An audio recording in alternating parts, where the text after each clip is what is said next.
It was supposed to be my reset button, you know? 6 years grinding out a finance startup from my cramped apartment. Finally sold it for a number that let me breathe, let me disappear, and I poured every cent of that into one thing: peace. A home where the loudest sound I'd hear was bird song, not traffic horns, and certainly not some self-appointed neighborhood tyrant screaming at me that I didn't belong. Because that's exactly how my first peaceful morning ended, with a woman I'd never met, clipboard raised like a damn shield, standing on my front lawn, her face a road map of pure, unadulterated fury. I called the place Willow Creek Retreat, 800 square meters of open land in the rolling hills outside Brighton, Ohio. And the key, the absolute, non-negotiable deal-breaker for me, was that it sat exactly one parcel outside the boundary of the Stonehaven Estates Homeowners Association. I hadn't taken any chances, either. I wasn't some starry-eyed first-time buyer. I'd spent 12 hours at the county clerk's office, cross-referencing plot maps, checking survey markers. Marker 47B, I'll never forget it, reading easement documents until my eyes felt like sand. My land ended precisely 15 meters east of that marker, where Stonehaven's jurisdiction began. Clean, legal, bulletproof. My attorney friend, Reese Chandler, had raised an eyebrow when I told him I was buying next to an HOA. "You're asking for boundary disputes, buddy," he'd warned. I just laughed it off, told him I had the documentation to stop a freight train. That was my first mistake, trusting that facts mattered more than ego. I'd installed 4 high-definition security cameras that very first afternoon, not because I expected trouble, but because in business, I learned documentation saves more arguments than charm ever could. Wide-angle lenses, motion sensors, cloud backup, set it and forget it. That decision, born of paranoia and professional habit, ended up saving my life, or at least my sanity and my bank account. 90 minutes into my first morning coffee on the new porch, the peace shattered. A black SUV, polished charcoal, pulled up, and a woman stepped out like she owned the street. Not just the street, but the air I was breathing. Charcoal suit, heels clicking like tiny hammers, a clipboard tucked under her arm like a weapon. She didn't knock, didn't wave, just marched straight across my perfectly manicured, privately owned lawn. I opened the door, trying for friendly. "Morning, can I help you?" She didn't return the greeting, didn't smile, just looked me up and down like I was a grease stain on her pristine schedule. "I'm Cecilia Vance," she announced, her voice clipped, like she was reading a memo. "President of the Stonehaven Homeowners Association. Why didn't you register with us before moving in?" I kept my voice level, deliberately calm.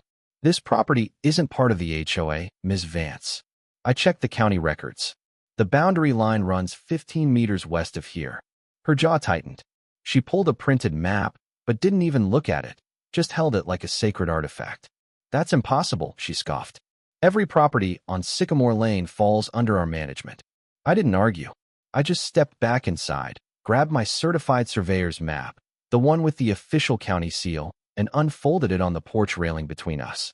"Here," I said, pointing to marker 47B. "Official survey, certified by the county. My property line ends here. Your jurisdiction starts there. It's clean." She gave the map a 2-second glance, barely enough time to register the coordinates, then pushed it back towards me. "I don't care what this says," she hissed, her voice going sharp, the kind of sharp that cuts before you realize you're bleeding. "You're living in this neighborhood. You follow our rules. You need to fill out this application. Membership fee is $3,500 annually. The deadline is Sunday." I didn't take the packet. "I'm not a member, Ms. Vance. I don't need to be. This property is outside your jurisdiction."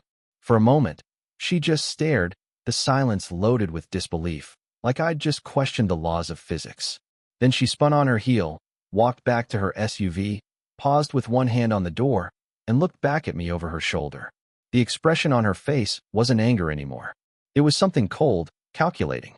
"I'll be back," she promised, "with the proper documentation." I went inside, my coffee cold, and that uneasy curl in my gut had tightened into a knot.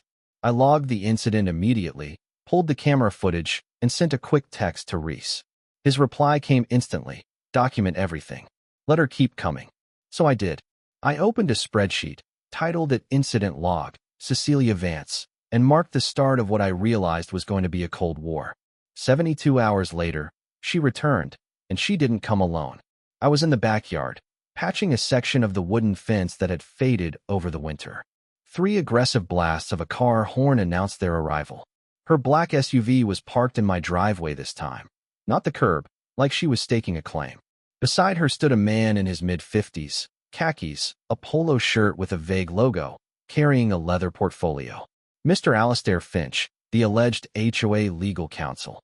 They didn't wait. They walked straight past the porch, straight into my backyard. "You're in violation of Code 14.2, Cecilia announced, pointing at the fence. "Unauthorized construction. You didn't file for a permit." I wiped paint from my hands with a rag. "It's not new construction," I replied evenly. "I'm repairing an existing structure. No permit required." Finch stepped forward, extending a hand I didn't shake. "We have the authority to inspect any property within our jurisdiction," he announced, radiating the self-important confidence of someone used to intimidating people. "This property," I reminded him, "isn't within your jurisdiction. We covered this 3 days ago." Cecilia's face flushed. She pulled out the same crumple-edged map from before, spreading it on the hood of her SUV like it was the 10 Commandments. I simply walked inside, came back with the certified county survey, and laid it right next to hers. The county seal, the elevation markers, the GPS coordinates for marker 47B, it was all there. Finch leaned in, studying both maps, and for the first time, his confidence wavered. "Cecilia," he mumbled quietly, "this does appear to show." She cut him off with a look that could curdle milk. "I don't care what it appears to show. The entire neighborhood falls under HOA oversight. That's how it's always been." I crossed my arms. "That's not how property law works. The county records are public and binding." That's when she pulled out the heavy artillery. She took a bright orange, official-looking sticker from her portfolio, the kind with bold print and checkboxes, walked to my front door, and slapped it right on. "Notice of violation. Mandatory relocation within 7 days. Residing unlawfully." The anger hit me like a physical punch, but I forced it down. Anger was what she wanted. It would give her an excuse. Instead, I pulled out my phone, took 3 photos of the notice from different angles, making sure the timestamp was visible. Then, slowly, deliberately, I peeled the sticker off the door, held it up between us, and told her she had no authority here. "Go ahead," she smiled, a cold, mean twist of the mouth. "Document whatever you want. Let's see who they believe. A homeowners association with 30 years of community standing, or some outsider who thinks he can ignore the rules." Then she walked around my property, snapping photos of my house, my yard, my windows, cataloging violations. That was the line.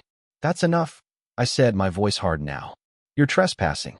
Leave my property, or I'm calling the police." She actually laughed. "Call them," she dared.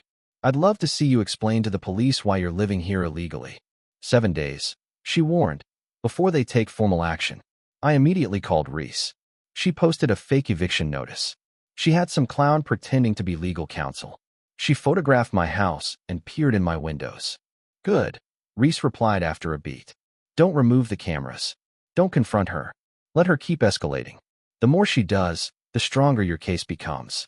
Let her hang herself with her own actions." But the escalation was about to get frighteningly real. The next week, I received a demand letter for $10,000 from an HOA legal department that Reese quickly confirmed didn't exist in any bar association registry. Impersonating a law firm, that was fraud.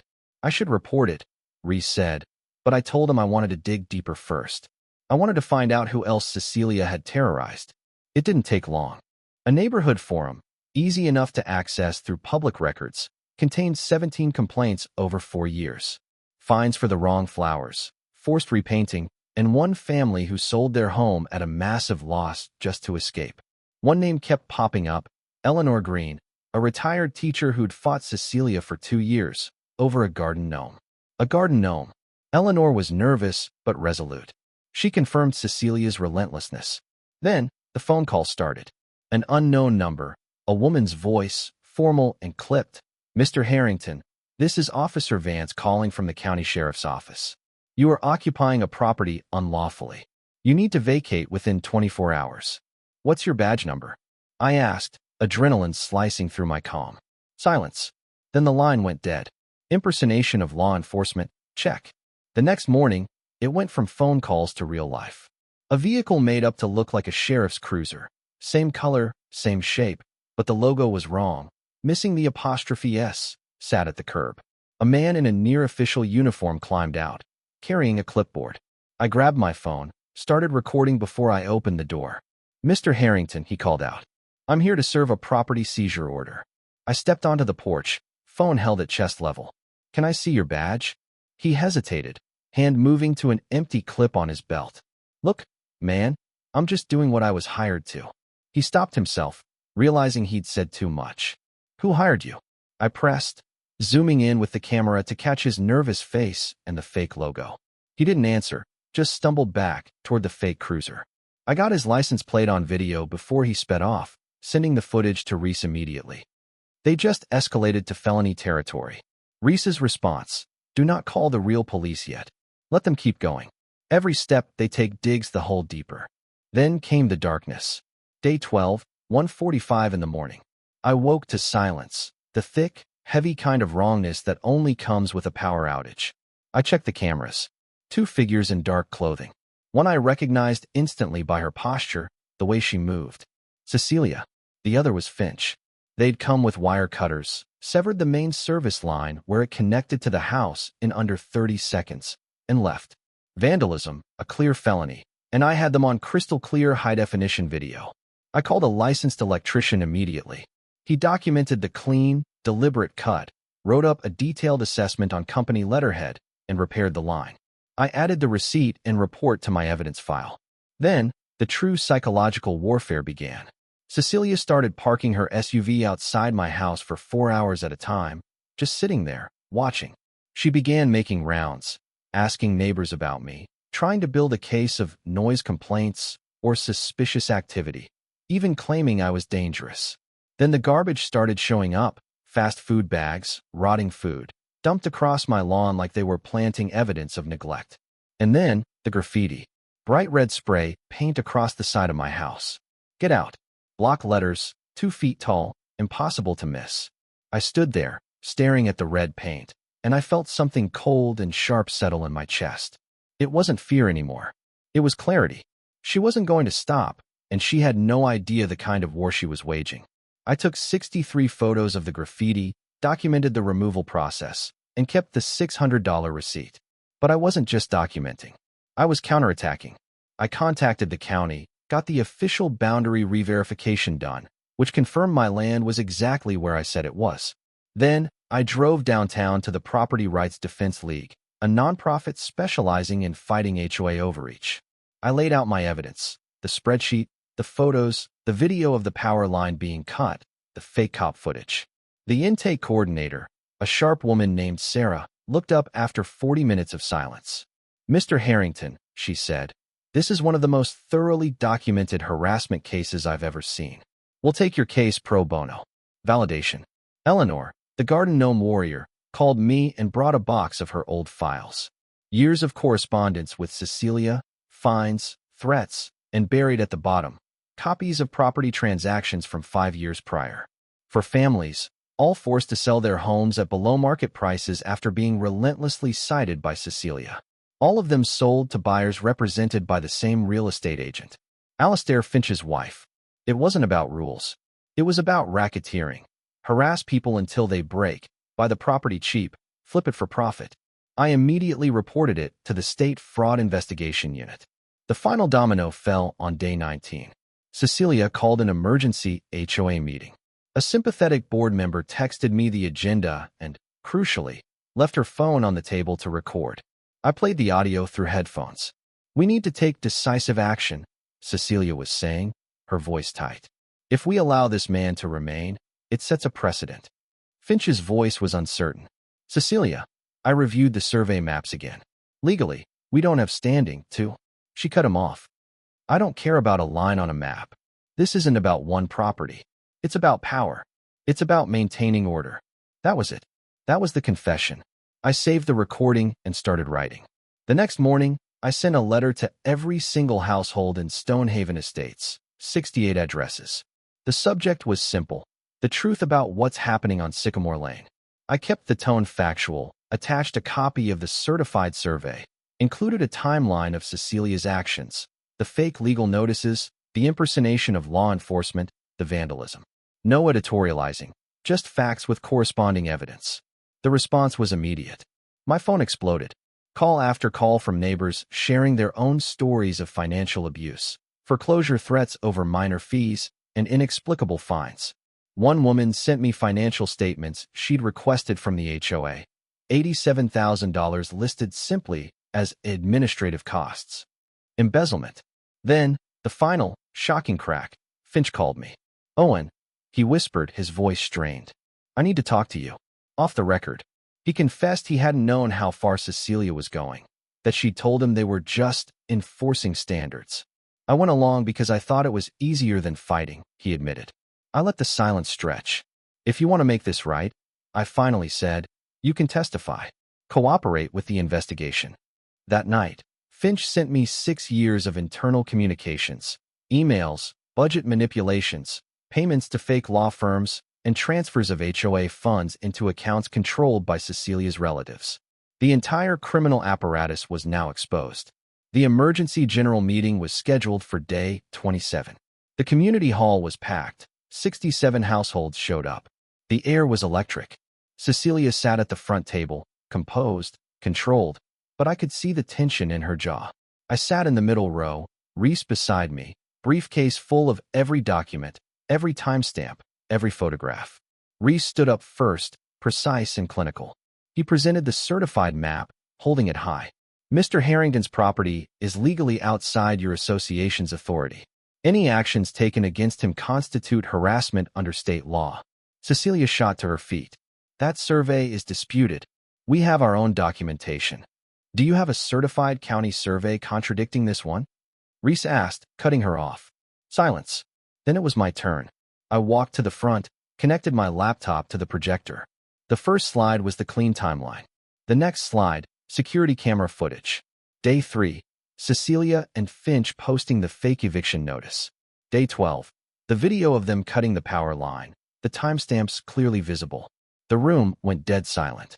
Day 15, the video of the fake officer, his nervous face, the wrong logo on the car. Then, the final, damning slide. The audio recording of Cecilia saying, "This isn't about one property. It's about power." A woman in the front row stood up. "I move that we immediately remove Cecilia Vance from the board, pending a full investigation." Before the motion could be seconded, Cecilia erupted. She pointed at me, screaming, "You don't understand what you've done. You're destroying everything I've built. This community needs strong leadership, and you." Her voice rose to a shriek. "You have no right to be here. You're trespassing on our neighborhood's integrity." She grabbed her phone, dialed 911, and put it on speaker. "I need police at the Stonehaven Community Hall immediately. There's an unlawful assembly and threats being made. Send officers now." The room dissolved into chaos. 15 minutes later, 2 patrol cars, real ones, arrived. Cecilia rushed forward, pointing. "He is trespassing. He's harassing residents. Arrest him immediately." The senior officer looked at me, then at the mob of shouting residents, then back at Cecilia. Reese stepped forward, introduced himself, and handed the officer a USB drive. "This contains documented evidence of harassment, vandalism, fraud, and impersonation of law enforcement committed by Ms. Vance. We've already filed reports with the County Fraud Investigation Unit." The officer took the drive, his expression changing. He looked at Cecilia. "Ma'am, you're going to need to come down to the station and answer some questions." Her face went paper white. "No, I'm the victim here. He's the one who. We'll sort it all out at the station," the officer cut in. "You can call your attorney from there." Cecilia looked around the room, at the neighbors who wouldn't meet her eyes, at the board members who had abandoned her, at the evidence projected on the wall. She grabbed her bag, pushed past the officer, and walked out of the community hall. Her footsteps faded, and the silence that followed was total. Then, someone started clapping. Slow, then growing, until the hall erupted in applause. The legal process moved fast after that. The Fraud Investigation Unit confirmed $87,000 in embezzlement. The district attorney filed formal charges, 6 counts: criminal harassment, trespass, vandalism, impersonating a law enforcement officer, embezzlement, and attempted real estate fraud. The trial lasted 4 days. Eleanor testified about the gnome and the years of abuse. Finch testified, detailing how Cecilia had directed him. The video of the fake cop played on the courtroom screen. I testified, staying calm, answering every question honestly. When Cecilia's attorney asked if I felt any remorse for the consequences she now faced, I paused, looked at her sitting at the defense table, and said, I feel sad. I feel sad that someone chose intimidation and control over following the law, but I don't regret defending my legal rights or documenting crimes committed against me and others. The jury came back 6 hours later. Guilty on all 6 charges, unanimous. Sentencing day was cold and final. 18 months in county jail, $125,000 in fines and restitution, $23,000 directly to me for damages and legal costs, and a permanent 10-year ban from serving on any HOA board in the state. Miss Vance, the judge concluded, you held a position of trust and you abused it systematically. Your sentence reflects the seriousness of your actions and the harm you caused. 6 months later, I was sitting on my porch, watching the garden I'd planted bloom. The house finally felt like mine, not because of the deed, but because I defended it.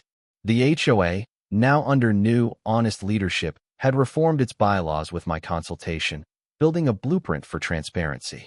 Eleanor comes by for tea once a week. The street is quiet, unremarkable, exactly what I'd wanted. Sometimes, Reese calls. Ever think about what would have happened if you just joined the HOA that first day? He asks. I have.